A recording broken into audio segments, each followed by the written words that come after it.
Back to another episode of me reading.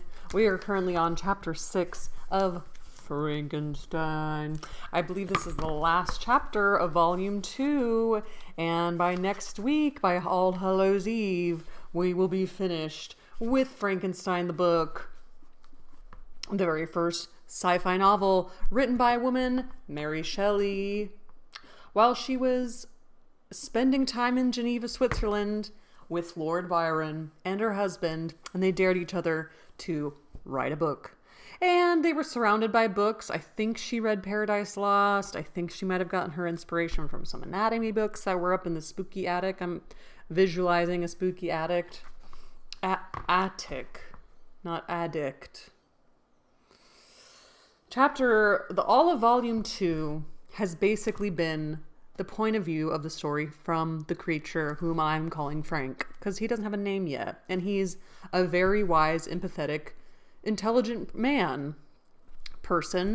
creature that Victor created and then just spooked and left and was depressed about the thing that he created. He is feeling really sorry for himself because he created this crazy monster. No, Victor, you're the monster, okay? Leaving your creation like a baby, a humongous, per your request, humongous baby child. I can't believe that he didn't care about this creature or teach it anything. That's why I really liked... What was that movie? What was that movie that just came out with Emma Stone? Little things? Little things? That's not right. Emma Stone. Little... Poor things. It's very pretty Frankenstein-esque. And she also, I think, has this sort of like, okay, I've learned about all this stuff and something is not right with the human race. So Frank, the creature, did just finish telling Victor his story, because Victor was like, get away from me, you demon. I can't believe I created you, and I can't kill you, so I'm just going to shun you. And he was like, please just listen. He did stand there in the snow and say, can you please just listen to me? Come to my cave. And so now we've heard the story. Chapter 9, Volume 2 of Frankenstein. The being. And now it's from a creature, and now it's a being. Thank you for acknowledging that he is a being. Excuse me. The being finished speaking.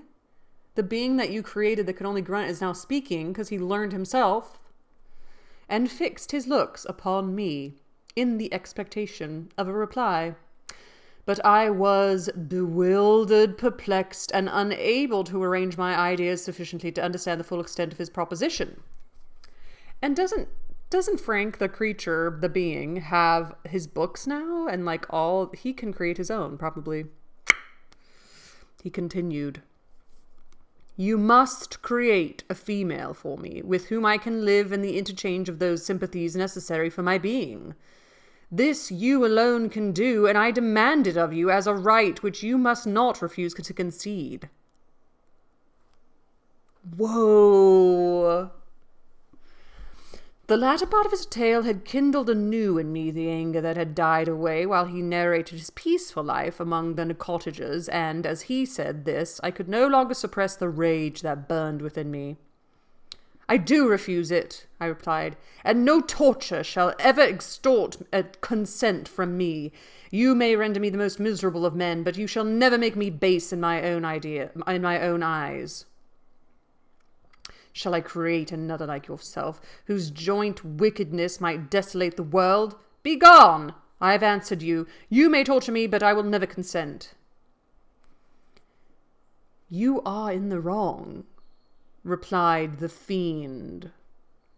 And instead of threatening, I am content to reason with you. I am malicious, because I am miserable. I am not shunned and hated by all mankind. Am I not shunned and hated by all mankind? You, my creator, would tear me to pieces in triumph. Remember that, and tell me why I should pity man more than he pities me. Or would you not call it murder if you could precipitate me into one of those ice rifts and destroy my frame, the work of your own hands? Shall I respect man when he condemns me? Let him live with me in the interchange of kindness, and instead of injury, I would bestow every benefit upon him with tears of gratitude at his acceptance. But that cannot be. The human senses are insurmountable barriers to our union. Yet mine shall not be the submission of abject slavery. I will revenge my injuries. If I cannot inspire love, I will cause fear, and chiefly towards you, my arch-enemy, because, my creator, do I swear inextinguishable hatred. Do I swear? Yeah. Have a care. I will work at your destruction, nor finish until I desolate your heart, so that you shall curse the hour of your birth. A fiendish rage animated him as he said this. His face was wrinkled into contortions too horrible for human eyes to behold, but presently he calmed himself and proceeded. I intended to reason. This passion is detrimental to me, for you do not reflect that you are the cause of its excess. If any being felt emotions of benevolence toward me, I should return them an hundred times, and I'm just going to say a hundred. I know it's a vowel sound, and they used to put an, but it's like this huge mountain that I have to get. An hundred and an hundredfold. For that one creature's sake I would make peace with the whole kind, but I now indulge in dreams of bliss that cannot be realized. What I ask of you is reasonable and moderate. I demand a creature of another sex, but as hideous as myself. The gratification is small, but it is all that I can receive, and it shall content me. It is true we shall be monsters, cut off from all the world, but on that account we shall be more attracted to one another. Our lives will not be happy, but they will be harmless and free from the misery I now feel. Oh, my Creator, make me happy. Let me feel gratitude towards you for one benefit. Let me see that I excite the sympathy of some existing thing. Do not deny me my request. I was moved. I shuddered when I thought of the possible consequences of my consent, but I felt that there was some justice in his argument. His tale and the feelings he now expressed proved him to be a creature of fine sensations, and did I not, as his maker, owe him all the portion of happiness that it was in my power to bestow? He saw my change of feeling and continued. Finally, Victor, if you consent, neither you nor any other human being shall ever see us again. I will go to the vast wilds of South America. My food is not that of man. I do not destroy the lamb and the kid to glut my appetite. Acorns and berries afford me sufficient nourishment. My companion will be of the same nature as myself, and will be content with the same fare. We shall make our bed of dried leaves. The sun will shine on us as on man, and will ripen our food. The picture I present to you is peaceful and human, and you must feel that you could deny it only in the wantonness of power and cruelty. Pitiless as you have been towards me, I now see compassion in your eyes. Let me seize the favorable moment and persuade you to promise what I so ardently desire. You propose, replied I, to fly from the habitations of man, to dwell in those wilds where the beasts of the fields will be your only companions. How can you, who long for the love and sympathy of man, persevere in this exile? You will return, and again seek their kindness, and you will meet with their detestation. Your evil passions will be renewed, and you will then have a companion to aid you in the task of destruction. This may not be. Cease to argue the point, for I cannot consent. How inconstant are your feelings! But a moment ago you were moved by my representations, and why do you again harden yourself to my complaints? I swear to you by the earth which I inhabit, and by you that made me, that with the companion you bestow I will quit the neighborhood of man and dwell, as it may chance, in the most savage of places. My evil passions will have fled, for I shall meet with sympathy. My life will flow quietly away. In my dying moments I shall not curse my Maker." His words had a strange effect upon me. I compassionated him and sometimes felt a wish to console him, but when I looked upon him, when I saw the filthy mass that moved and talked, my heart sickened and my feelings were altered to those of horror and hatred. I tried to stifle these sensations. I thought that as I could not sympathize with him, I had no right to withhold from him the small portion of happiness which was yet in my power to bestow. "I swear, you swear," I said, "to be harmless. But have you not already shown a degree of malice that you should reasonably make me distrust you? May not even this be a feint that will increase your triumph by affording a wider scope for your revenge?" "How is this? I must not be trifled with, and I demand an answer. If I have no ties and no affections, hatred and vice must be my portion. The love of another will destroy the cause of my crimes, and I shall become a thing of whose existence everyone will be ignorant. My vices are the children of a forced solitude that I abhor, and my virtues will necessarily arise when I live in communion with an equal. I shall feel the affections of a sensitive being, and become likened to the chain of existence and events from which I am now excluded." I paused some time to reflect on all he had related, and the various arguments which he had employed. I thought of the promise of virtues which he had displayed on the opening of his existence, and the subsequent blight of all kindly feeling by the loathing and scorn which his protectors had manifest towards him. His power and threats were not omitted to my calculations. A creature who could exist in the ice caves of the glaciers, and hide himself from pursuit among the ridges of inaccessible precipices, was a being possessing faculties it would be vain to cope with. After a long pause of reflection, I concluded that the justice due both to him and my fellow creatures demanded of me that I should comply with his request. Turning to him, therefore, I said, "I consent to your demand. On your solemn oath to quit Europe forever, and every other place in the neighborhood of man, as soon as I shall deliver into your hands a female who will accompany you in your exile."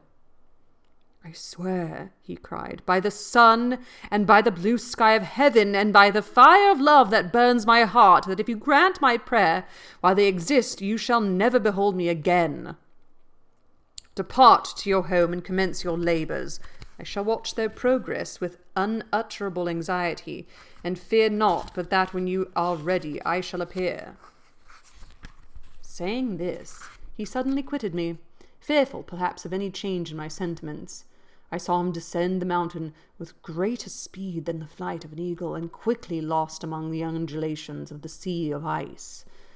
His tale had occupied the whole day, and the sun was upon the verge of the horizon when he departed. I knew that I ought to hasten my descent towards the valley, as I should soon be encompassed in darkness, but my heart was heavy and my steps slow. The labor of winding among the little paths of the mountain and fixing at my feet firmly as I advanced perplexed me, occupied as I was by the emotions which the occurrences of the days had produced. Night was far advanced when I came to the halfway resting place and seated myself beside the fountain. The stars shone at intervals as the clouds passed from over them. The dark pines rose before me, and every here and there a broken tree lay on the ground. It was a scene of wonderful solemnity and stirred strange thoughts within me. I wept bitterly, and clasping my hands in agony, I exclaimed, "Oh, stars and clouds and wind, ye are all about to mock me. If ye really pity me, crush sensation and memory. Let me become as naught, but if not, depart, depart, and leave me in darkness." These were wild and miserable thoughts, but I cannot describe to you how the interval twinkling of the stars weighed me upon me, and how I listened to every blast of wind as if it were a dull, ugly siroc in its way to consume me. Have I read the word siroc before? Siroc. Siroc. Oh, not a word anymore. So I reckon for several things, most commonly a type of hot, dusty wind originating in North Africa.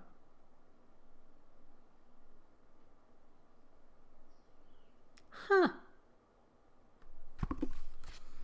But, like, cold. Morning dawned before I arrived at the village of Chamonix. I took no rest, but returned immediately to Geneva. But shouldn't he return to where did he go to school? He went to school somewhere else in Germany? In Switzerland? No. I don't remember where he went. He went off to school somewhere. Is that right? I don't remember. Oh, Ingolstadt. Duh. Even in my own heart, I could give no expression to my sensations. They weighed on me with a mountain's weight, and their excess destroyed my agony beneath them. Thus I returned home, and entering the house, presented myself to the family. My haggard and wild appearance awoke intense alarm, but I answered no questions. Scarcely did I speak.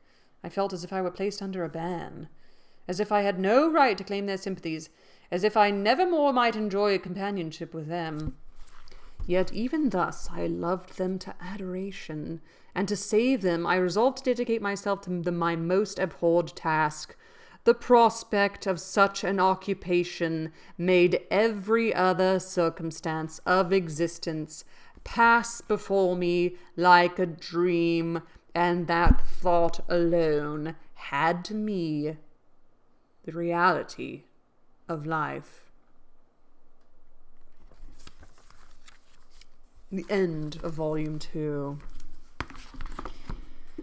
I'm posting a bunch of videos over the weekend, and then we'll catch up during the week, and then we'll finish the week after Halloween. So next weekend, I'll post volume 3. And then we'll be done with Frankenstein by next weekend. How many chapters are in volume 3? Ooh, the last chapter is long, huh? What? Chapter 7. Really? Chapter... Lots of letters. Epistolary chapter. Chapter 7 of volume 3 is the last chapter. Wow, we only have 7 more chapters. Super short, fun little palate cleanser of book. I'd call it. Maybe it's a palate cleanser, but it is, you know, spurring thoughts of God and man and the devil and creation and creating life and then ignoring it, and then men being so mean to each other, and like the creator being like, no, you're hideous, get away from me. And but you created me. What am I doing here? You know, all those classic human thoughts. Mary Shelley. Okay, how old was she really when she wrote this? How old was Mary Shelley when she wrote Frankenstein? She was 18, hanging out with Lord Byron. Oh my God. It was first published in 1818 when she was 20 years old. Okay, and then one more time, Jane Austen died in 1817. A year after she died, this book was published. I wonder what Jane Austen would have thought about this book. Do you think she would have read it? Do you think she would have read this book? Wow. Join me next time for volume 3 of Frankenstein. Hopefully I can find Young Frankenstein out there somewhere, because I just need to see it. I just need to watch it. Happy reading. Isn't reading just so much fun? Discovering what people have to say and write in their it's just incredible. And I'm so excited to finally, maybe I can read some of these things that are on this puzzle. This puzzle has like little map of like, you know, what is all on there. And I'm sure, you know, some of them I could read right now, but I don't want to give it all away. Here, we'll just do origins, because that's fun. Frankenstein, or the Modern Prometheus of 1818, is a classic of Gothic literature, was written by Mary Shelley from 1797 to 1851, the daughter of the feminist Mary Wollstonecraft and the radical and anarchist William Godwin. She began writing when she was still a teenager, and the vision of a scientist birthing a monstrous creature is sometimes thought to relate to Mary's early traumatic experience as a teenage mother who would lose all but one of her children in infancy. Yikes. The origins of the story are legendary. In 1816, Mary had eloped from England with her lover, the scandalous romantic poet Percy Shelley. They stayed on Lake Geneva, where the novel is mainly set, and frequently visited Lord Byron at the Villa Diodati. Byron was another poet and a notorious libertine, living in exile from England for his shocking private life. I have to read Lord Byron. I have to learn about Lord Byron. He was exiled from England? On a very stormy night in July 1816, the group met together with Byron's doctor, William Polidori, and Byron's lover, Claire Claremont, Mary's half-sister, and scared each other silly for reading from a collection of German ghost stories, Phantasmagoriana. This was a collection of what was called shock literature, sensational horrors that were denounced as terror novels in England, and what we now term Gothic romances. The group decided to create their own stories. Number one. Oh, it's the little, that scene right there where they're like discussing their stories. Whoa. Right there. Oh, that's cool. Okay. Although Lord Byron, Percy Shelley, and Polidori only produced fragments, Mary Shelley began to compose what was eventually finished as Frankenstein. It was published as a novel in 1818 and initially presumed to be the work of her husband. The first London stage adaptation was 1823. They adapted it to stage, and by the time Mary Shelley revised and republished it in 1831, Polidori had committed suicide in 1821, but not before inventing the alluring aristocratic vampire in his tale, The Vampire. That would be a fun book, too. Percy Shelley had drowned off the coast of Italy in 1822, and Byron died of a violent fever preparing to fight for Greek independence in 1824. Greek independence from who? Okay. Frankenstein is subtitled The Modern Prometheus, suggesting an update on the Greek myth of the upstart Prometheus, who steals fire from the gods and is subject to awful punishment. It also echoes the Jewish legend of Golem, a creature fashioned by a master it then turns against. I don't know the creature of Golem except for Lord of the Rings. What? The novel is told from multiple perspectives, including a long section spoken by the monster. His name's Frank. Boris Karloff. Okay. That's Karkaroff. Okay. Boris Karloff fixed the image of the creature as a murderous, rampaging monster in the famous Universal Studios film adaptation in 1931, but in the book, he is an agonized soul made monstrous by a lack of human sympathy.